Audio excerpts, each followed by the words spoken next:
Hi, and welcome back to this channel where we talk about how to create better tech, but also how to survive in this industry and sharing our experience and knowledge of many years spending in user experience design space. Okay, today's video is all about different ways of working in UX kind of field.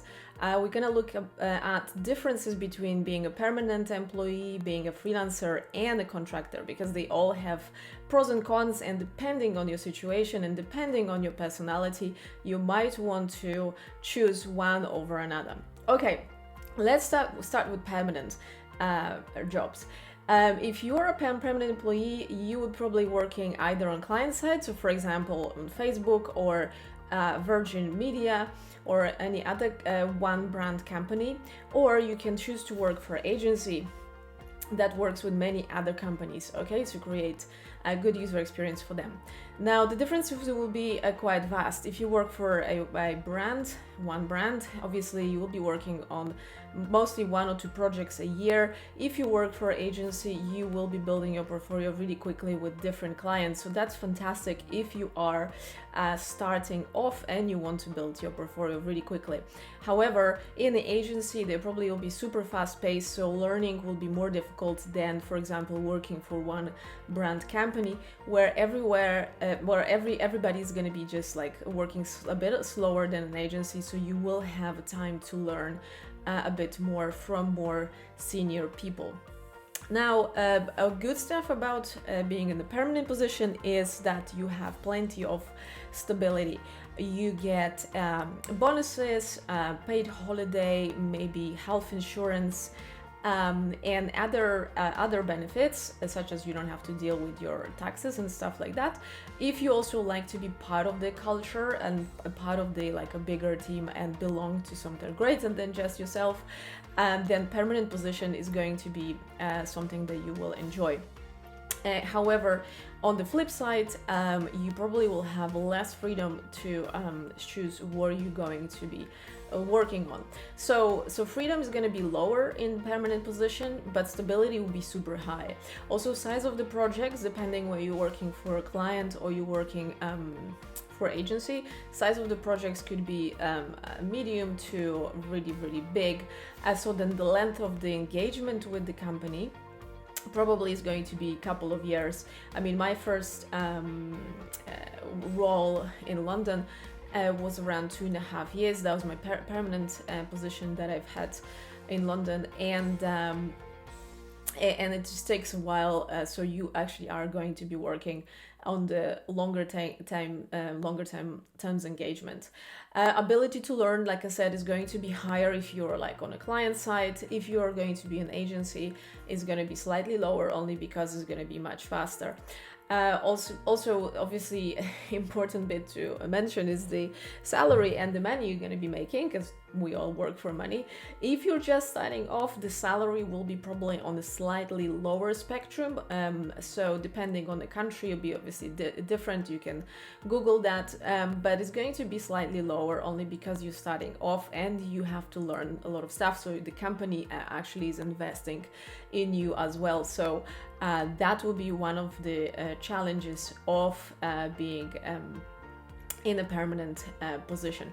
Also, one of the not great things about working as a permanent employee is that sometimes the companies take their employees for granted, so not necessarily will be taking care of you as much. I know it's like contradictory what the companies will tell you, but it is a fact, and I have observed that many times working in this industry for over 15 years. Of course, if you're like super senior, permanent position will be amazing, because you can be a head of UX department, you can be a lead, and then that gives you quite a bit of freedom and actually pretty good money.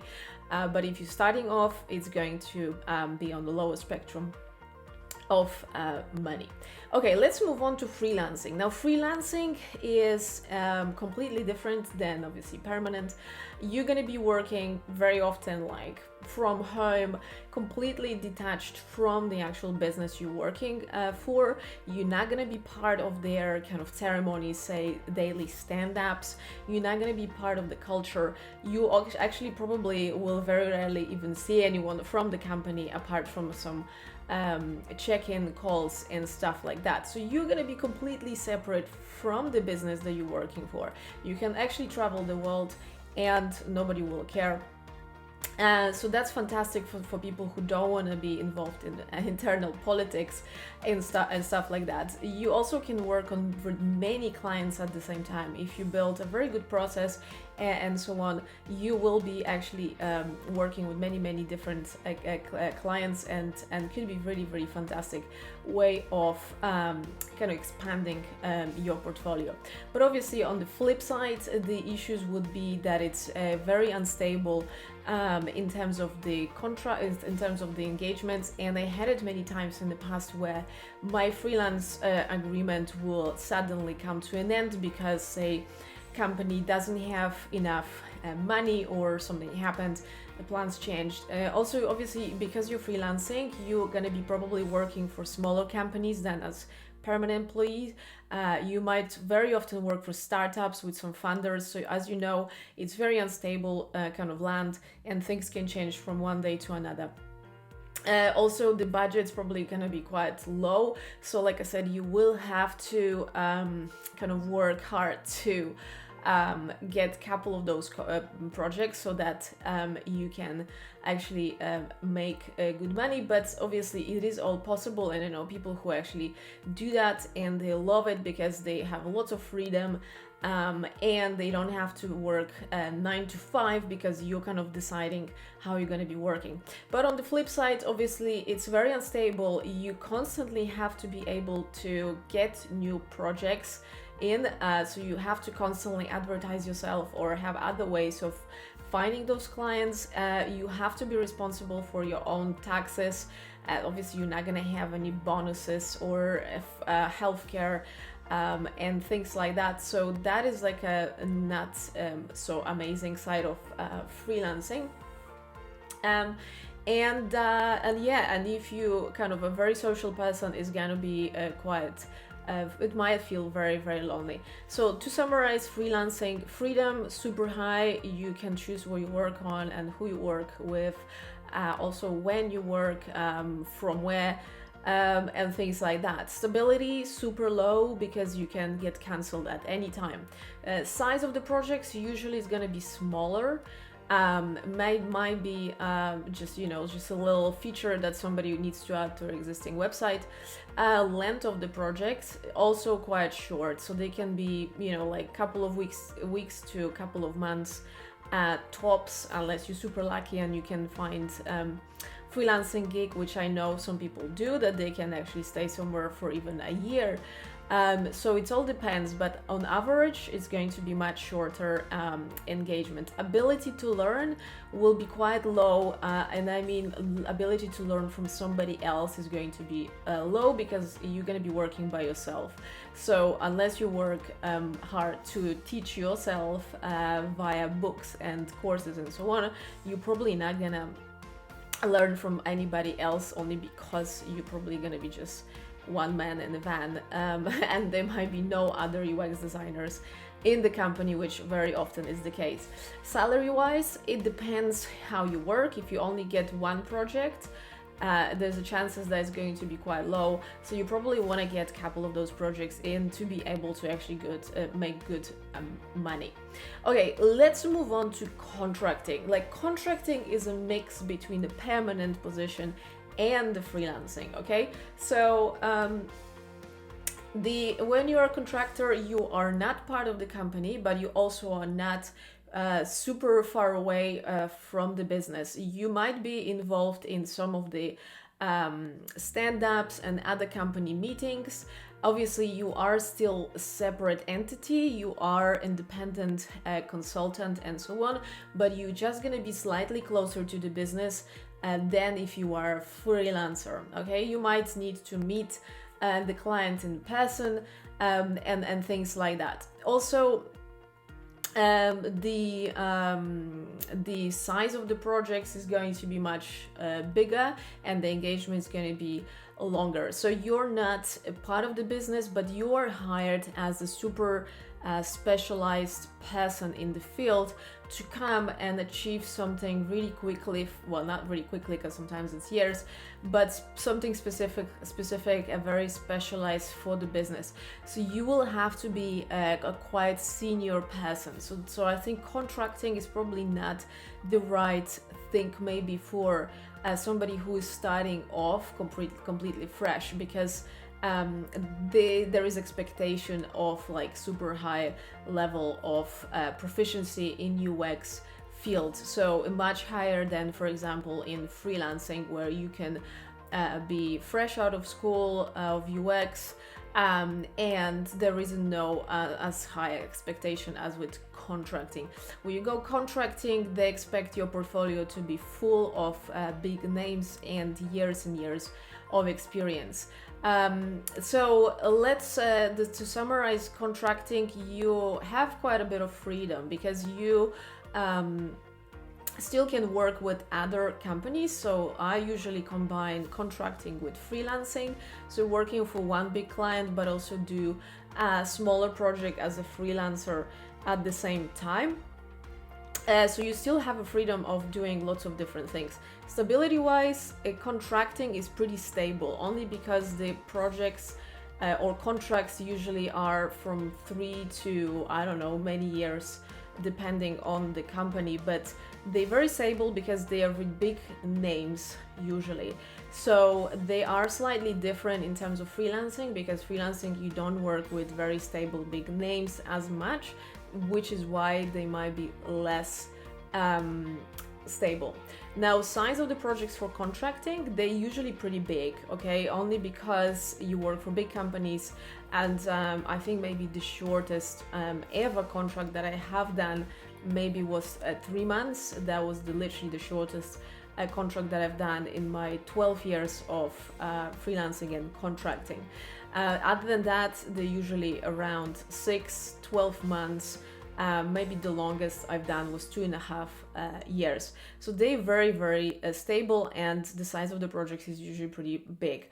The length, like I said, also is going to be quite big, so it's not going to be a couple of weeks of work. Ability to learn, like, this depends. I mean, because you're expected to be super high qualified professional, you're probably not going to be able to learn. Like, if you're going in a permanent position, the company will pay for your training and you will have experience from other UX designers. When you go contracting, it's completely different. Company is not going to pay for your training, and other UX designers will not spend time with you explaining and teaching you stuff, because they pay you a lot of money and you are expected to know all this stuff already. So the learning from others is going to be quite low. But in contracting and freelancing, I strongly recommend to do your own learning, to pay for the courses, to pay for the coaching and mentorship, which I do. Even after over 15 years in this field, I still constantly learn. So I strongly recommend, whichever option you select, to constantly invest in yourself and not count on anybody else to do it for you. Okay, salary wise, contracting is really good, only because you are being brought in as a super specialized help to the business, and because it's stable and because it's required long term, the money is pretty good. Okay, so just to summarize, we spoke about 3 different ways of working in UX field: permanent, freelance, and contracting. They all have pros and cons. There isn't one best solution for everyone. It will depend on your personality, it depends on your circumstances and situation, and your kind of being okay, say, with not work in a stable position. So you have to ask yourself whether freedom is more important to you or stability is more important to you, whether you want to get to learn things faster, or you just want to kind of hit the ground running and you want to be responsible for your own learning. Okay, so it's all kind of questions you have to ask yourself and see where you are. So for example, a lot of people who are switching from other areas, which is not necessarily design. Say you work in marketing and you want to start doing UX stuff, a lot of people, instead of switching completely and going permanent, they keep their day job and do UX freelancing on the side, only just to get some more practice, to get some stuff in their portfolio and get a bit of more confidence. Other people are super happy to completely leave their old job behind and go permanently work for, say, agency to build their portfolio also very quickly and sort of like get their head around the industry. So, and also other people, they already been working a little bit within UX space, and they feel comfortable enough to jump and work as a contractors, even though they maybe don't have enough experience, but they decide they will get experience as they working on a job. So it all depends on you, like what is your situation, what is that important to you, and there isn't one best way of working. I myself, for last 12 years, I work as a contractor slash freelancer, only because that works for me the best. That gives me enough freedom to do what I like doing, and also provides with financing, so I can actually invest in my learning all the time, working with coaches, working with other courses and stuff like that. So that's my favorite way of working. I know a lot of people who work as a permanent employees. They love a culture of their business. They believe in the business that they work for. They have fantastic friends there and great social life. So it all depends on you. Okay, I hope you enjoyed this video. If you have questions about working in the UX space, please comment below. I will answer all of the questions. And if you like this channel, please subscribe. I really would appreciate that. And I will see you in the next video. Take care.